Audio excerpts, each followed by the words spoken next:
भनेको के हो त भन्दाखेरि मन्दिर केलाई भनिन्छ तब मन्दिर भनेको के भन्दाखेरि मन्दिरको पहिलो शब्द छ म। मन्दिरमा पहिलो शब्द आउँछ, अक्षर आउँछ म भनेको स्वयं भएको, अनि म पछाडि धीर। धीर भनेका हामीहरूका शरीरका इन्द्रिय हो। जस्तै हात, पाउ, आँखा, नाक, कान, घाँटी, त्वचा, यी सबै भनेका इन्द्रियहरू हुन्। धीर भनेको इन्द्रिय। अनि लास्टमा छ र, मन्दिर। र भनेको स्थिर।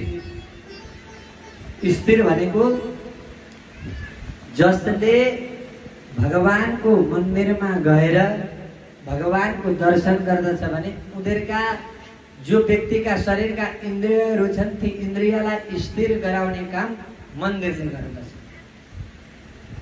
तपाईलाई मन्दिरमा गइसकेपछि कुनै प्रकारको अभिलाषा जाग्दछ त? कति प्रकारका दुःख हुन्छन्, तिनी दुःख पोखो आयो त्यति।